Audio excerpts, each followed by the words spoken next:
Hello बच्चों। तो समझते हैं रेजिस्टेंस क्या है। देखो, रेजिस्टेंस समझाने के लिए मैंने यहाँ पे एक एग्जाम्पल ड्रॉ किया है। अगर आप इस एग्जाम्पल को बहुत अच्छे से समझेंगे तो रेजिस्टेंस का कॉन्सेप्ट आपको बहुत अच्छे से समझ में आ जाएगा। मैंने एक बहुत अच्छा सा बाइक बनाया है, वहाँ पे बैठ ये हो आप, और पीछे का हिस्सा मैंने खाली रखा है ताकि आप अपने हिसाब से जिसको वहाँ पे बैठाना चाहो आप मन ही मन बैठा सकते हो। ओके, आप निकले हैं एक ट्रिप पे और ये है एक रोड के ऊपर मैंने कुछ ऑब्स्टिकल्स बनाया है। जहाँ जैसे यहाँ पे एक बम्पर है, स्पीड ब्रेकर जो होता है, यहाँ पे गड्ढा है, कुछ पत्थर है, फिर स्पीड ब्रेकर, फिर स्पीड ब्रेकर। अभी सोचो आपका मोशन कैसा होगा। क्या आपका मोशन इस रोड के ऊपर स्मूथ होगा?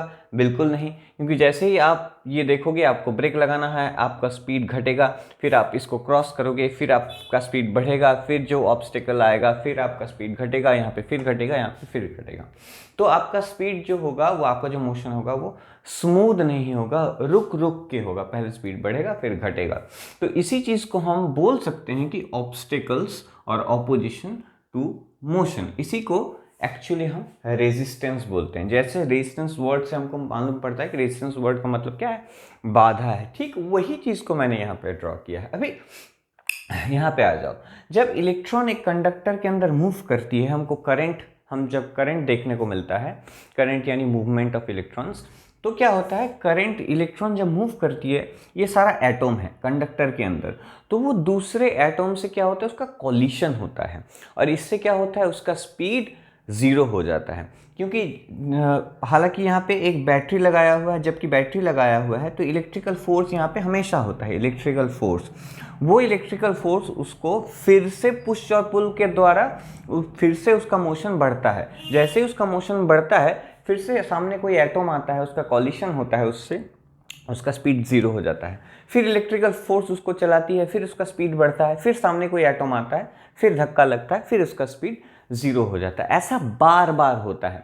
तो इलेक्ट्रॉन ऐसे धक्का खा खा के आगे बढ़ती है। इसको बोला जाता है ड्रिफ्टिंग ऑफ इलेक्ट्रॉन। इसको हम बोलते, तो इलेक्ट्रॉन क्या होता है, धक्का खा खा के चलती है। इसी चीज़ को हम बोल सकते हैं रेजिस्टेंस किया जाता है। ये था कॉन्सेप्चुअल लेवल पे हमको समझना है कि रेजिस्टेंस क्या है। अभी देखो, इसको कैसे मेजर करते हैं उसको हम समझेंगे। कोई रेजिस्टेंस एक बेसिकली क्या है, रेजिस्टेंस एक क्वांटिटी है। किसी भी क्वांटिटी, कोई भी अगर क्वांटिटी हो तो हम उसको एक मेजर करते हैं, उसका एक यूनिट होता है, उसका एक वैल्यू होता है। अभी ध्यान से इस कंडक्टर को देखो, हमको ये तो पता है कि इसके अंदर जो इलेक्ट्रॉन्स मूव कर रही हैं वो टकरा टकरा के कॉलिशन हो के जा रही है, और उसी को हम रेजिस्टेंस बोलते हैं। यानी करंट बहुत स्मूथ नहीं है, उसको बाधा है, वहाँ पे बाधा या ऑब्स्ट्रक्शंस है। पर इसको आप मेजर कैसे करें, इसको कैसे बता सके कि रेजिस्टेंस का वैल्यू कितना है, वो नंबर, जैसे हम बोलते हैं 1 वोल्ट 2 वोल्ट, पोटेंशियल बोलते हैं, करंट है 1 एम्पियर 2 एम्पियर, ऐसे करके करंट को मेजर करते हैं, वोल्टेज को मेजर करते हैं। तो रेजिस्टेंस को कैसे मेजर किया जाए, तो उसके लिए हमने एक ओम्स लॉ से आता है V equal to I, V proportional to I, उससे आता है V equal to I R, और यहाँ से हमको मिलता है R equal to V by I. तो यही है रेजिस्टेंस मेजर करने का प्रोसेस। इसी V को I से डिवाइड करके हम क्या करते हैं, किसी भी कंडक्टर का रेजिस्टेंस को मेजर करते हैं। इस एग्जांपल में फिर से आ जाओ। मान लो कि इस आपको A से कहाँ तक जाना है, B तक जाना है। ओके, अगर बीच में बहुत सारा रेजिस्टेंस हो, ऑब्स्ट्रक्शंस हो, ऑब्स्टिकल्स हो, तो आपको ज़्यादा टाइम लगेगा जाने में, आपका वेलोसिटी कम होगा, एवरेज वेलोसिटी क्या होगा, कम होगा। अगर रेजिस्टेंस कम हो तो आपका एवरेज वेलोसिटी ज़्यादा होगा। यानी हालांकि हम डायरेक्टली ऑब्स्टेकल्स को मेजर नहीं कर सकते। आप कैसे इस चीज़ को, इसको कैसे मेजर करोगे, ये तो मेजर करने लायक चीज़ है नहीं कि ऑब्स्ट्रक्शन को डायरेक्टली कैसे मेजर किया जाए, ऐसा तो कोई तरीका बना नहीं है। पर हम ऐसा बता सकते हैं कि अगर ज़्यादा टाइम लगता है तो ऑब्स्टेकल्स ज़्यादा है, और कम टाइम लगता है तो ऑब्स्टेकल्स कम है। ठीक उसी तरीके से हमने एक पोटेंशियल डिफरेंस मान लो कि यहाँ पे अप्लाई किया है। अगर हमको देखने को मिले कि करंट ज़्यादा है, यानी हम बोलेंगे उसमें रेजिस्टेंस कम है, या करंट अगर कम हो तो हम बोलेंगे रेजिस्टेंस ज़्यादा है। इसीलिए हम क्या करते हैं, किसी भी कंडक्टर का जब रेजिस्टेंस को मेजर करते हैं तो V को I से डिवाइड करते हैं। अभी देखो, मान के चलो कि हमने एक पोटेंशियल डिफरेंस V अप्लाई किया है। ओके, अभी देखो, अगर इसका रेजिस्टेंस ज़्यादा हो तो करंट क्या होगा, कम होगा, और V बाई आई का वैल्यू भी ज़्यादा होगा। यानी रेजिस्टेंस अगर बड़ा हो, ज़्यादा हो, तो V बाई आई का वैल्यू भी ज़्यादा होगा। अगर मान के चलो रेजिस्टेंस कम है तो करंट का वैल्यू बहुत ज़्यादा होगा। अगर I का वैल्यू बड़ा हुआ तो V बाई आई का वैल्यू छोटा होगा।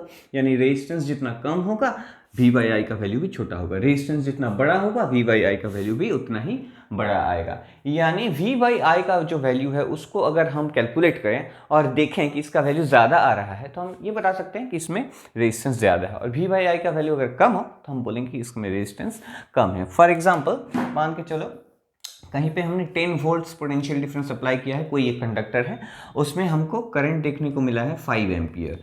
तो अगर हम उसका रेजिस्टेंस निकालने का कोशिश करें तो V बाई आई करके हम उसका रेजिस्टेंस निकालेंगे और बोलेंगे इसका रेजिस्टेंस है 2 यूनिट्स। रेजिस्टेंस है 2 यूनिट्स। पर ये जो यूनिट है रेजिस्टेंस का यूनिट है उसको ओम्स बोला जाता है।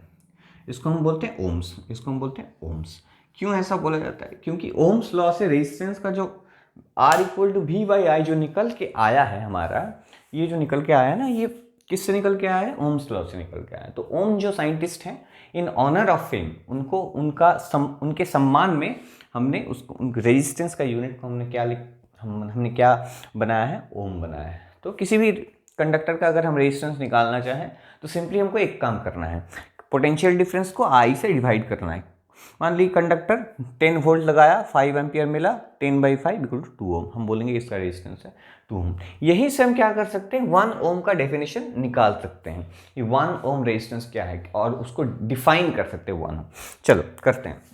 मान लो किसी भी कंडक्टर, कोई एक कंडक्टर ऐसा एक कंडक्टर है जिसमें हमने पोटेंशियल डिफरेंस लगाया है 1 वोल्ट। कितना पोटेंशियल डिफरेंस लगाया है? 1 वोल्ट। और हमको वहाँ पे करंट मिला है 1 एम्पियर। लेट्स इमेजिन कि एक यही कंडक्टर है, मान लो इसमें हमने पोटेंशियल डिफरेंस लगाया है 1 वोल्ट और इसमें करंट हमको मिल रहा है 1 एम्पियर। तो इसका रेजिस्टेंस कितना होना चाहिए? R equal to V by I, यानी 1 volt divided by 1 ampere equal to, इसको हम बोलेंगे 1 ओम। यानी वो कंडक्टर जिसमें 1 वोल्ट पोटेंशियल डिफरेंस अप्लाई करने से 1 एम्पियर करंट मिलता है, उसी को हम बोलेंगे, उसका जो रेजिस्टेंस होगा अंदर का, उसी को हम बोलेंगे 1 ओम। यहाँ से हम डेफिनेशन लिख सकते हैं। डेफिनेशन लिखेंगे यहाँ पे,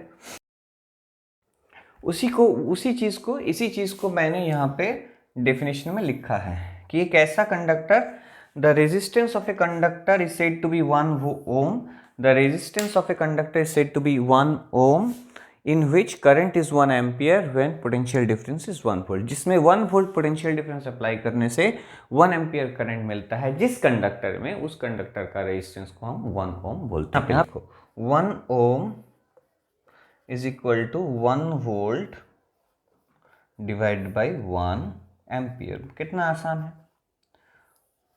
कॉन्सेप्ट के साथ अब इस चीज़ को याद रखोगे तो याद अच्छा रहेगा। ठीक है, तो that's it from this video. अब मिलते हैं अगले वीडियो में। अगले वीडियो में हम ओम्स लॉ से बहुत सारे PYQ और न्यूमेरिकल करने वाले हैं। और ओम्स लॉ से जो सबसे ज़्यादा पूछा जाता है वो है VI ग्राफ। तो अगले वीडियो में हम ग्राफ करने वाले हैं। Thank you for watching this video.